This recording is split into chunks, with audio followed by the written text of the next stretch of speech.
नमस्कार। आज मैं आपको एक कहानी सुनाने जा रहा हूँ। यह कहानी का शीर्षक है नशे की आदत। रामावतार बाबू उत्पाद विभाग में सिपाही के पद पर पदस्थापित थे। बड़ी मिन्नत, आरजू और दवा दारू के बाद उन्हें एकमात्र संतान प्राप्त हुई, जिसका नाम योगेंद्र था, पर सभी उसे बुल्लू कहकर पुकारते थे।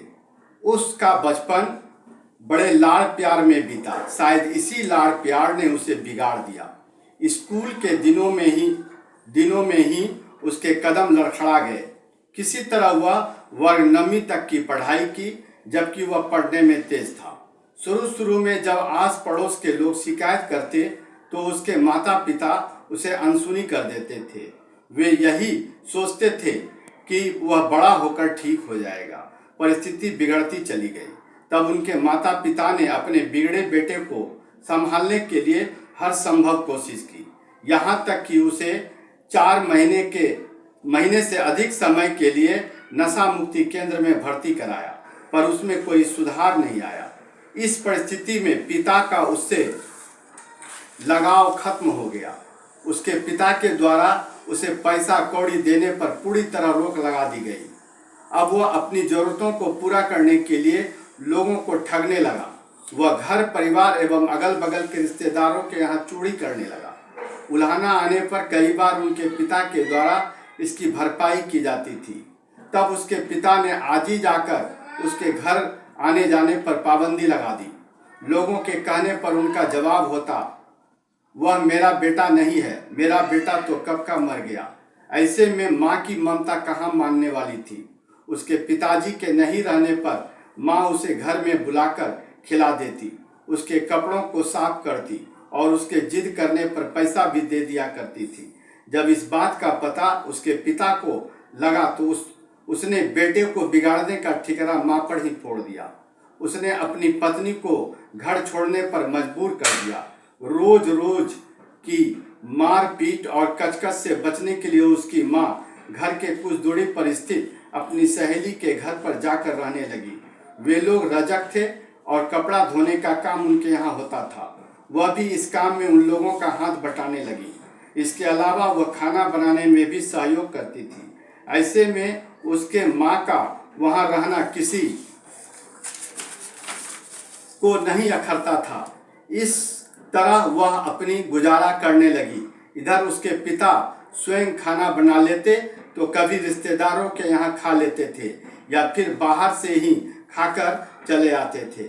उधर बुल्लू खीरू चौक स्थित एक होटल में काम करके अपना जीविका चलाने लगा। इस तरह कल तक जो घर भरा पूरा था वह पूरी तरह बिखर गया। 2-2.5 महीना बीतने के बाद फिर से बुल्लू के माता पिता में सुलह हो गई। उसकी माँ वापस अपने घर चली आई। उसके पिता ने भी परिस्थिति से समझौता कर नशेबाज पुत्र को अपने घर में शरण दे दी। शायद इसका कारण बढ़ती उम्र कम, बीमारी ज्यादा थी। वे परिस्थितियों के दास बन चुके थे। वे यह सोचने लगे कि योगेंद्र का किसी तरह शादी हो जाए तो वह वंश चलता रहेगा और हम लोगों का इस बुढ़ापा में देखभाल करने वाला भी हो जाएगा। इन्हीं सब बातों को सोचकर बड़ी कोशिश के बाद कटिहार स्थित डहेरिया में रिश्ता तय हुआ। लड़की के मंद बुद्धि और निहायत गरीबी के चलते उसके पिता ने इस रिश्ते को यह सोचकर मंजूर कर लिया कि शादी और बाल बच्चे के बाद लड़का ठीक हो जाएगा। लड़की के पिता कटिहार जूट मिल में कार्यरत थे। मिल बंद होने के चलते वेतन मिलना बंद हो गया था। मेहनत मजदूरी करके किसी तरह घर का भरण पोषण होता था। शायद इन्हीं परिस्थितियों में घर के अन्य सदस्यों ने भी बोझ रूपी जवान बेटी का विवाह कर देना उचित समझा। शादी तो बड़ी धूमधाम से हो गई, परंतु शादी के कुछ ही दिनों के बाद बुल्लू के ससुराल वाले उसके व्यवहार और चाल चलन से पूरी तरह परिचित हो गए। अंत में लड़की की मां और जवान भाई के जोर से लड़की की विदाई पर रोक लग गई।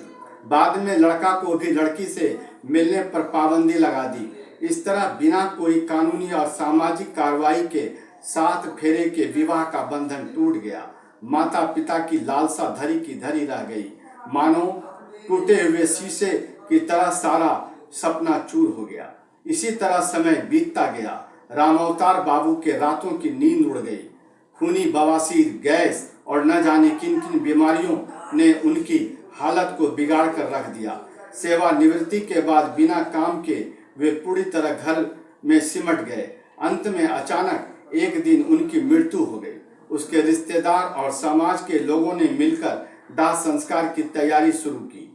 चचेरा भाई पतील ने बुल्लू को 200 रुपये देकर कलाली के बगल की पूजा दुकान से कुछ घटे हुए सामान लाने के लिए भेजा।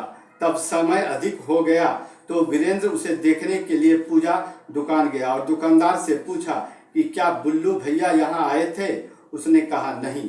तभी उसका नौकर दिलीप ने कहा कि उसे कलाली जाते हुए देखे हैं।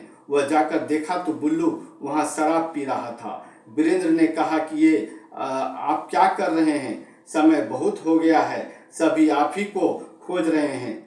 आप तो सामान भी नहीं लिए हैं, उसे भी लेना है। बुल्लू ने कहा अरे बस हो गया, मुखांगनी तो मुझे ही देना है और कर्ता भी मुझे ही बनना है, लेकिन करे तो करे क्या, साला नशे की आदत ही कुछ ऐसी है। यह कहकर उसके साथ वह वहां से चल दिया। किया जाता है कि यह कहानी मौलिक एवं अप्रकाशित है।